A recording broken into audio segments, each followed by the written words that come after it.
So aspiring student nurses, so you have got your grades, your personal statement is polished, and you've sent those UCAS applications. The only thing that is standing between you and your place at the university is your nursing interview.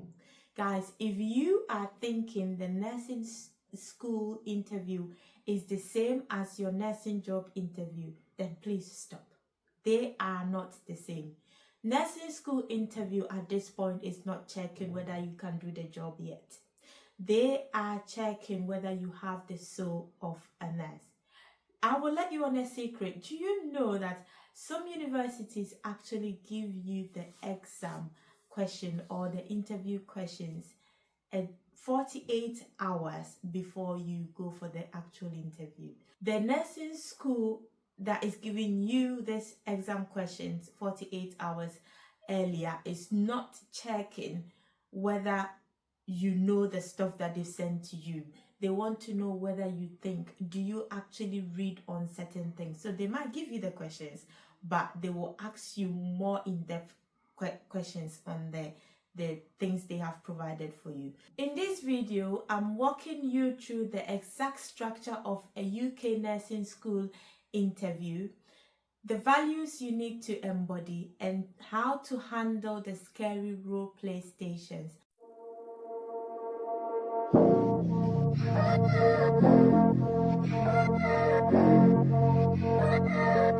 First of all, you need to know what you are walking into. Generally, in the UK, we've got two formats of interviewing. So we've got the traditional format or the traditional panel, and then we've got the multi-mini interviews. For the traditional panel, this is where you as a student will be sat in a virtual room or in person with two or three persons interviewing you. So there will be a clinician, maybe a nurse, there will be a lecturer from the university, there will be a student or a service user.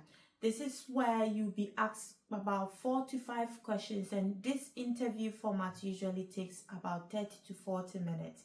You can see this interview mostly in at Teesside University or Birmingham University.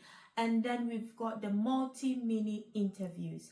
This is what people think is very scary, but actually this is what I like. So this is where you move around stations. You might go to a one-to-one for somebody to ask you questions, and then there will be you and your group. You'll be in maybe 4 or 5 group, and then you'll be given a question for you to bring an idea up, or you will be doing something together. Maybe you are fixing something together. What they are looking here is they want to know whether you are a good team player, whether you involve yourself, whether you can work as a team, because this is what we need in nursing. One thing that is nice about this interview is that if you mess up from one station, you can come back and pick up from what you've done from that station where you messed up. So I really like this, and this is becoming a lot more popular in the UK. So if you get the chance to do the multi-mini interviews, hallelujah, go for it. So the golden rule for both interview formats is that they are looking for value and insight. They are not looking for clinical knowledge. You are not expected to know how to take blood as of yet. They want to know whether you know why kindness matters. Now let's talk about the foundations of this interview. We are talking about the NHS values and the NMC code. Guys, you need to write this down. If you are not handing this over to your interviewers, you are making them work harder. You need to give them these values on a silver platter. So when we talk about the values of the NHS, there are about 6 core values on there. We've got respect and dignity. We have got working together for patients. We've got compassion, improving lives.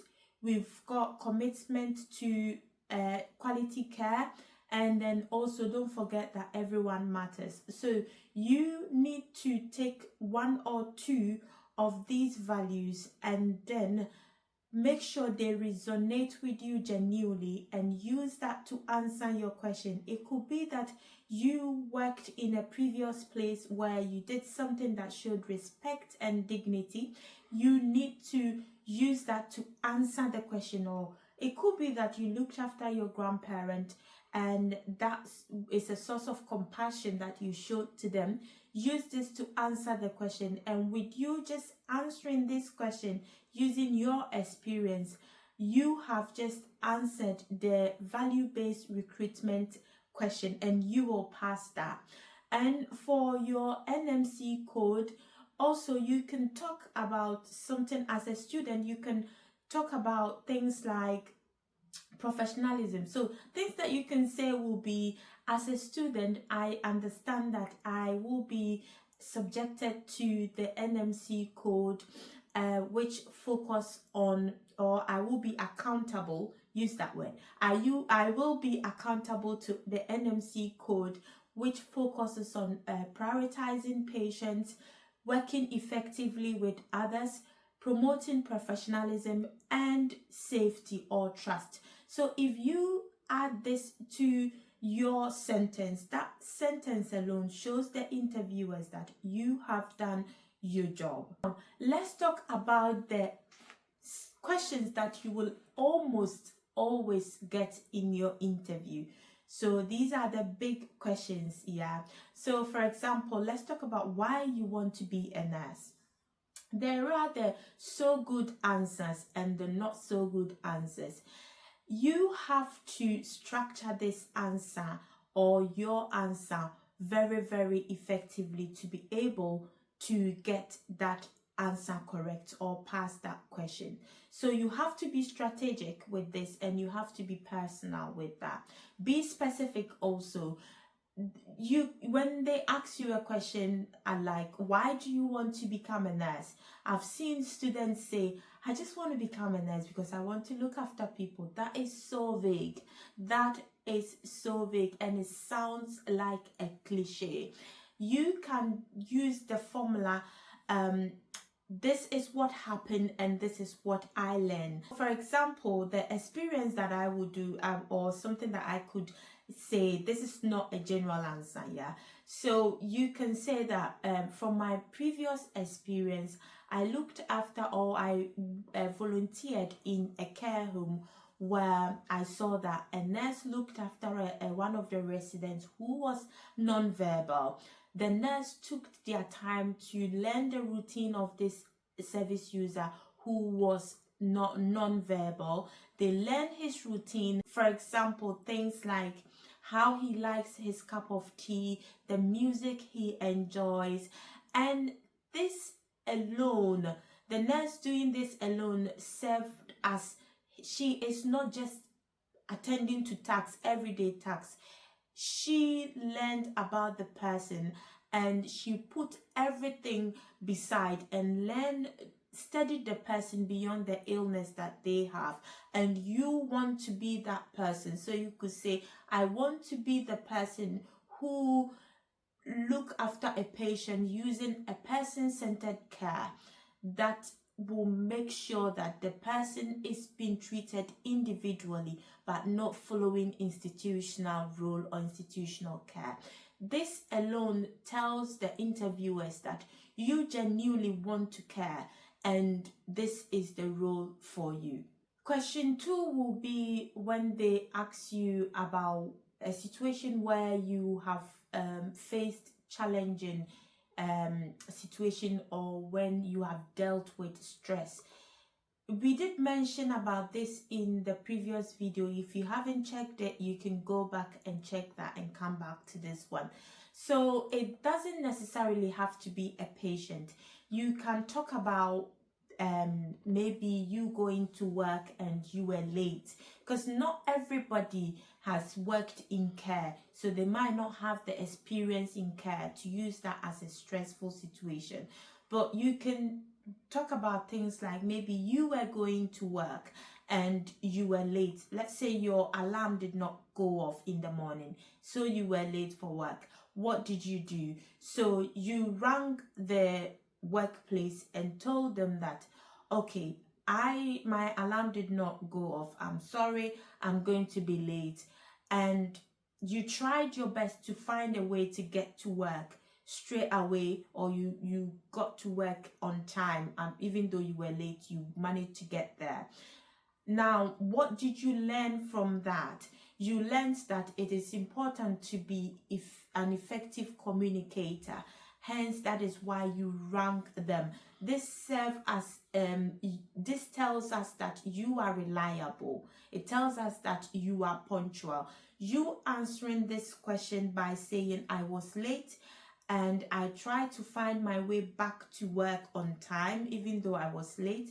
I rang the workplace to ensure that they are aware that I'm going to be late. And then when you got there, you learned that it is good to be an effective communicator, and it serves as you being a reliable person. Shows that you have answered this question in the STAR formula. This is where we talk about the situation, the task, the action, and the results. So you can do that. That is a perfect example to use when they ask you about a challenging, or when you have dealt with stress.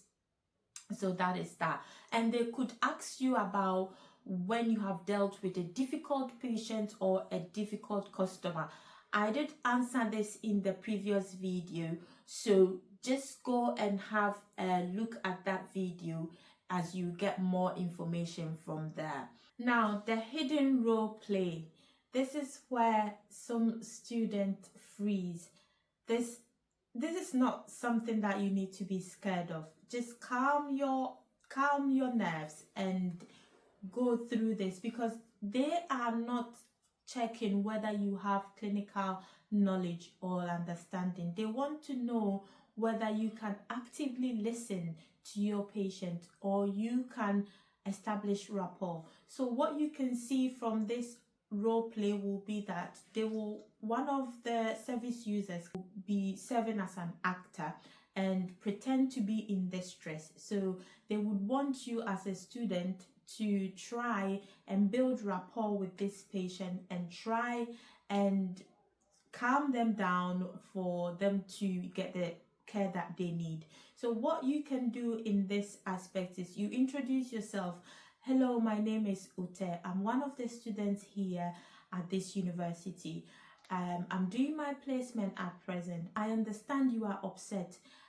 Would you mind talking to me? Do you mind talking to me, telling me why you are upset? So many people wouldn't want to talk about it.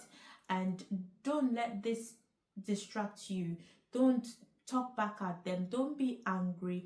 Just listen. If they decide to tell you what is making them upset, just listen actively by nodding. Do not interrupt or ask them unnecessary questions. Let them know that, okay, I understand you are upset, and based on what you have told me, I will make sure that I get to the senior most person on this area for them to find you the help that you need. Guys, please do not promise what you cannot afford. It will look like you are in an actual hospital. So that is how you need to also act. Don't say the doctor is coming in 2 minutes, because you don't know when they are going to come. You can tell them you will ensure that they get the help that they need on time or appropriately, and that you have calmed them down, and that you have ensured that you have actually listened to them. And because you have handed that over to the next senior most person, it shows that you have empathy and you have care for this. You have commitment and courage, and you are advocating for this person. So this is one of the things that you can do. Now let's talk about the questions that you can ask the interviewers. Try not to leave the interview without asking them questions. There is no stupid question at this time because you do not know. So you can ask anything about their placement, how it is designed. You can ask about how their modules are being spread out across the years that you are going to be in that university. You can ask, think you are not happy with the course that you're doing, if you can move across. Let's say if the university does offer children's nursing, or if they do offer learning disability or mental health nursing, you can ask something like that. Is it possible for me to switch across? When I was doing mine, I got enrolled as an M nurse, so I was doing a dual qualification. I ended up doing just an adult. So you can ask questions like this so you get understanding. This is not a silly question. So guys, to wrap up, I would say learn about your NHS and the NMC code. Also, try and use the star format in answering your question. Try and be very, very active in the role play, because for all you know, they are looking at you when you are performing the role play, and they will see whether you are very, very active in the role play. And also, if you are doing the actor things, make sure your nerves are calm, you are not anxious, you are not I know you will be there is some sort of an anxiety there, but make sure it's not showing that much. And also make sure you bring all the identification that you have been asked to bring. Do not leave anything behind so you get disqualified. Guys, you have been called for this interview because they have seen your UCAS application, they have gone through your personal statement, so you are a step ahead of anybody who hasn't applied yet. So be thankful, be grateful for what you've done, and just chest out, go in with full confidence, and you are going to get the place. So if this helped in any way, try and smash that like button, subscribe, share this video across, and let me know in the comment section what you have applied to. Okay, bye.